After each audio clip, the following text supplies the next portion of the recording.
Bonjour à toutes et tous, cette capsule vidéo va être consacrée au cours du mardi 2 juin. Donc dans le cadre de cette séquence, nous allons corriger l'exercice que vous aviez à traiter pour aujourd'hui. Donc cet exercice était un annal qui venait de la lycée. C'était un extrait du sujet Bac S 2013 Amérique du Sud. Donc le son de sa numérisation à la lecture d'un CD. Alors, donc on commence, quand on frappe un diapason, il émet un La. Ces deux branches vibrent pendant quelques secondes à la fréquence 440 Hz, entraînant la vibration de l'air qui les entoure. Si on place devant le diapason un micro, la membrane de ce dernier vibre également. Ce mouvement est converti en une tension électrique de même fréquence que le son. C'est ce qu'on voyait ici. Donc là, on avait les vibrations du son et les vibrations de la tension correspondante. Le signal électrique à la sortie du micro est un signal analogique. Justifiez brièvement cette affirmation. On observe que la tension varie de façon continue au cours du temps, comme l'allure de l'enregistrement d'ailleurs. Donc quand on a un signal qui varie de manière continue, eh bien c'est un signal analogique. On vous dit ensuite, question 1.2, qu'un ordinateur ne peut traiter que des signaux numériques. Qu'est-ce qu'un signal numérique? Donc un signal numérique, lui, varie non pas de manière continue, mais de manière discrète, par palier au cours du temps, et il transporte une information sous forme de nombre. Pour traiter un son à l'aide d'un ordinateur, il faut convertir le signal analogique, obtenu à l'aide du micro, en signal numérique. C'est le rôle du convertisseur analogique numérique. On peut décomposer la conversion en deux étapes, échantillonnage et numérisation. En réalité, c'est plutôt trois, hein, échantillonnage, quantification, codage. Et dans la pratique, tout se fait en même temps. Que signifie échantillonner un signal analogique? Eh bien, c'est prendre la mesure d'une tension à intervalle de temps donné et régulier, qui est la période d'échantillonnage. On prend des échantillons de notre valeur analogique, de notre signal analogique à intervalle de temps régulier. Combien de valeurs peut prendre un échantillon numérisé sur 8 bits? Eh bien, 2 puissance 8.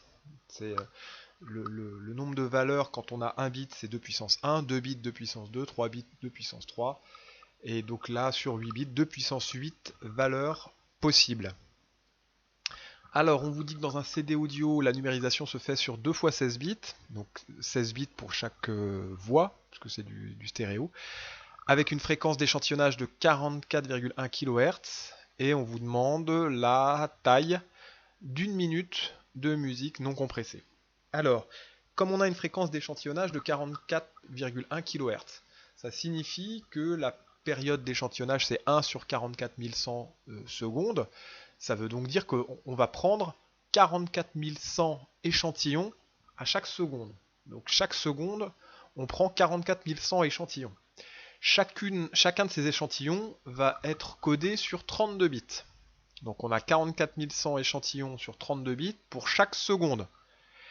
Et en tout, on a 60 secondes, puisqu'on a une minute de musique. Donc la taille de notre fichier, ça va être 60, le nombre de secondes, fois 44 100, le nombre d'échantillons qu'on prend, fois 32 bits. Hein, il faut que vous ayez le schéma un peu en tête. Hein. On prend des échantillons, on les code sur un certain nombre de bits. Donc là, on prend 44 100 échantillons en une seconde. On code chaque échantillon sur 32 bits.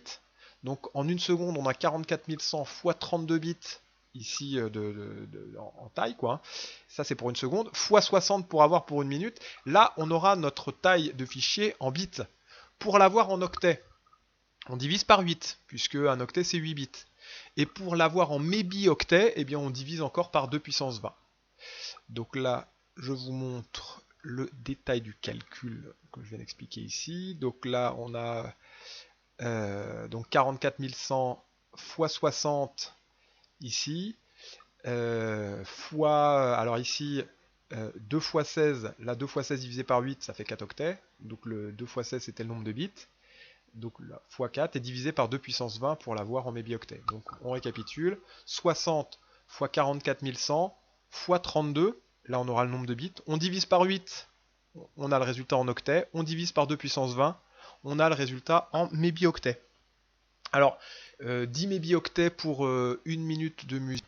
Donc un CD audio c'est 74 minutes, donc 740 mébi-octets, voilà c'est cohérent. Alors, on vous explique ensuite que le CD est en polycarbonate, donc un polymère, recouvert d'une couche métallique réfléchissante en aluminium, protégé par un vernis. La face peut être imprimée ou recouverte d'une étiquette. On a des creux de profondeur 0,126 micromètres et de largeur 0,67 micromètres. Vous avez un exemple ici. Donc le colimaçon ici, hein, la piste en fait, hein, qui part du centre et qui va vers l'extérieur. Et cette piste, on a une succession de pites et de landes, c'est-à-dire de creux et de plats. Donc la tête de lecture est constituée d'une diode laser qui émet une radiation qui va se réfléchir sur la surface métallisée du CD et qui va revenir vers la photodiode qui va capter le rayonnement. L'ensemble miroir plus lentille est monté sur un chariot mobile qui permet de se déplacer sur le rayon du disque à une vitesse et on fait tourner le disque à une vitesse qui varie oui, le plus souvent. Parce qu'en fait le disque voit sa vitesse de rotation varier de manière à ce que la piste défile toujours à la même vitesse devant le faisceau. Alors quelques infos ici. Donc l'indice de réfraction, N égale C sur V, la célérité de la lumière.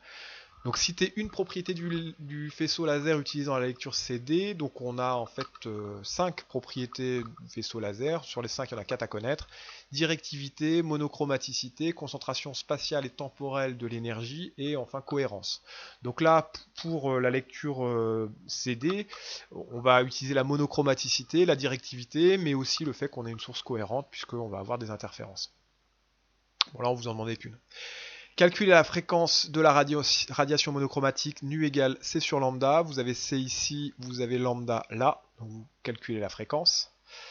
L'indice du polycarbonate est N égale 1,55. Calculer la célérité de l'onde dans le CD. Donc N égale C sur V, donc V égale C sur N. Ça nous fait 3 10 puissance 8 divisé par 1,55. En déduire la longueur d'onde de la lumière dans le polycarbonate, sachant que la fréquence ne varie pas, enfin, ne dépend pas du milieu traversé. Donc nu ne va pas être égal à C sur lambda dans le vide ici, mais nu va être égal à V sur le lambda dans le polycarbonate. Et comme nu ne change pas, la fréquence ne change pas, donc lambda lui va changer. On vient de calculer V. Donc comme nu est égal à V sur lambda, V va être égal à lambda sur mu. Donc vous avez les deux infos. V, on vient de le calculer à la question 2,3. Nu, on l'a calculé à la question 2,2. Et donc on trouve que la longueur d'onde, voilà, c'est 503 nanomètres. Donc 503 nanomètres pour cette longueur d'onde. Quand le faisceau frappe le laser, frappe une cuvette, une partie du faisceau est réfléchie par le fond de la cuvette et le reste par le bord, car le diamètre du faisceau est plus grand que la largeur de la cuvette. Ces ondes réfléchies peuvent interférer. Donc on a une partie qui est réfléchie par le creux et une autre par le plat. En vous aidant du document ci-contre, expliquez pourquoi les interférences sont destructives si h égale lambda sur 4. Eh bien, pour qu'on ait des interférences destructives, il faut que les ondes s'additionnent en opposition de phase. Il faut donc que la différence de marche elle soit égale à un nombre demi-entier de longueur d'onde. Hein, delta égale k plus 1,5 de lambda. Ici, delta, en fait, la différence de marche, la différence de chemin suivi, ça va correspondre à 2h. Puisque la profondeur c'est h, on a la différence de chemin suivi entre le faisceau qui se réfléchit sur le plat et le faisceau qui se réfléchit sur le creux, bah c'est h plus h, parce qu'on a un aller-retour en plus ici, on a cette partie-là en double à faire. Donc la différence de marche elle vaut 2h. Delta, pour qu'on ait la différence de marche pour qu'on ait des interférences destructives, eh bien k plus 1,5 de lambda, donc la plus petite valeur pour qu'on ait en fonction de lambda pour qu'on ait des interférences destructives, c'est delta égale lambda sur 2. Là, on sera en opposition de phase, et donc on aura interférence destructive. Donc comme on a vu que delta était égal à 2h et qu'il est aussi égal à lambda sur 2, bah donc h est égal à lambda sur 4, hein, puisque 2h égale lambda sur 2, donc h égale lambda sur 4. Il fallait vérifier que ça collait, la profondeur des cuvettes correspondait. On a dit que lambda était égal à 505 nanomètres. 505 sur 4, ça nous fait 126,25. Et nous, on a ici, pour la profondeur, 0,126 micromètres. 126,25 nanomètres et 0,126 micromètres, bah, c'est la même chose. continue. Comparer sans calcul l'éclairement de la photodiode quand le faisceau laser éclaire un plat ou une cuvette. Alors quand il éclaire un plat, on a des interférences qui sont constructives puisque la différence de marche est nulle. Les faisceaux qui réfléchissent sur le plat interfèrent en phase.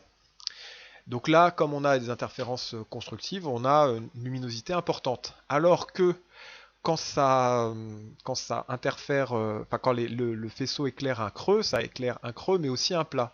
Donc on a des interférences destructives, donc on aura une absence de lumière. Donc quand ça éclaire un creux, peu de luminosité, quand ça éclaire un plat, beaucoup de luminosité. On vous dit qu'on trouve depuis quelques années dans le commerce des lecteurs Blu-ray qui utilisent une diode laser bleue, dont la longueur d'onde est pratiquement égale à la moitié de celle des lecteurs classiques. Donc les disques Blu-ray peuvent stocker une quantité de données beaucoup plus grande, jusqu'à 25 gigaoctets. Quel est le phénomène physique propre aux ondes qui empêche d'obtenir un faisceau de diamètre plus petit sur le CD? Eh bien c'est la diffraction. Hein. La diffraction, c'est un phénomène qu'on observe quand une onde rencontre un obstacle ou une ouverture plus petite ou du même ordre de grandeur que la longueur d'onde. Là, donc c'est la diffraction qui fait qu'on ne peut pas avoir un faisceau ponctuel. On aura une tache de diffraction. Expliquer pourquoi l'utilisation d'une diode laser peut permettre de stocker plus d'informations sur un disque Blu-ray dont la surface est identique à celle d'un CD. Eh bien, comme la longueur d'onde du bleu est plus courte que la longueur d'onde du rouge, donc θ, l'écart angulaire, donc la θ qui est égale à lambda sur A, hein, quand on a une diffraction, on a l'écart angulaire qui représente le demi-angle qui va donner notre tâche finale. Et bien comme on diminue lambda, on diminue l'écart angulaire, donc on va avoir un spot, un point sur le faisceau, sur le CD qui sera plus petit, plus fin, et donc le faisceau lumineux étant plus fin, la spirale contenant les informations va être moins large, l'alternance des plats et des creux va être plus rapprochée, donc on va stocker plus d'informations parce que la spirale elle va être plus longue, tout simplement. Doit-on conserver sur un disque Blu-ray la même profondeur de cuvette que sur un CD classique? Eh bien surtout pas, puisque la profondeur doit aussi être égale à lambda sur 4 pour qu'on ait des interférences destructives. Hein. Delta est toujours égal à 2h et à lambda sur 2. Donc là, comme on a diminué lambda, on va diminuer h. Et enfin, peut-on lire un CD sur un lecteur Blu-ray? Une seule justification est demandée.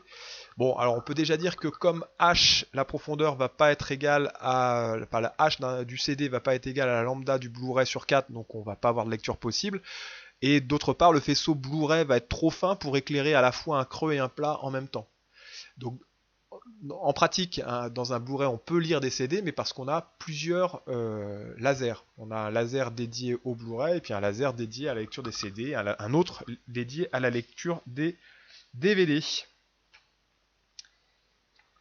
Voilà, alors c'est tout pour aujourd'hui. Donc vous avez le corrigé, bien sûr, de la Bolycée, très bien fait.